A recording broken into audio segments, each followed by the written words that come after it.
All right, back to that breaking news involving the Supreme Court. The High Court ruling to end affirmative action in college admissions, essentially not being able to use race within the admission process, finding out that UNC Harvard violating the 14th Amendment. I want to bring in Professor Thane Rosenbaum. He's a distinguished professor at Touro University. Thanks so much, Professor, for coming on here, obviously on the heels of this breaking news here on a 6-3 and a 6-2 vote, respectively, North Carolina and Harvard.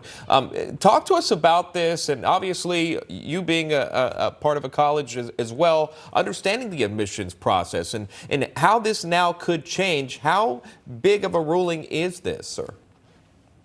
Well, Sean, it's pretty huge, right? Because remember, it all started with racial quotas. That was the original concept, that you would set aside a number of spots for African Americans to address the history of racial segregation and prejudice.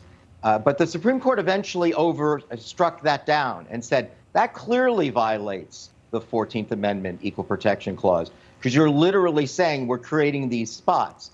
So what happened instead is the Supreme Court concluded that there is something called diversity of the student body that is enhanced by having all kinds of people.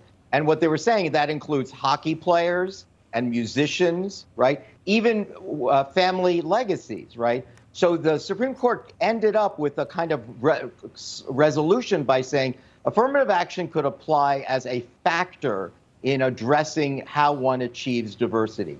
What happened in this case is that the conservative justices on the Supreme Court literally threw up their hands. Justice Thomas said, I don't even know what diversity means. I mean, that I thought was a very telling moment, as if to say, we keep hearing this word diversity, we don't know what it means, and it seems to us like an excuse for racial preferences. And in a colorblind society, we should be racially neutral. In a way, Sean and Emma, they're literally saying, we have no problem with hockey players, we don't have any problems with musicians, because that's not that's a colorblind decision. But in the end, using race as a factor ended up discriminating against Chinese Americans. Now, essentially with this ruling, the Supreme Court wants to see an even playing field when it comes to applications, that everyone's got the same chance of either getting accepted or getting rejected, unfortunately.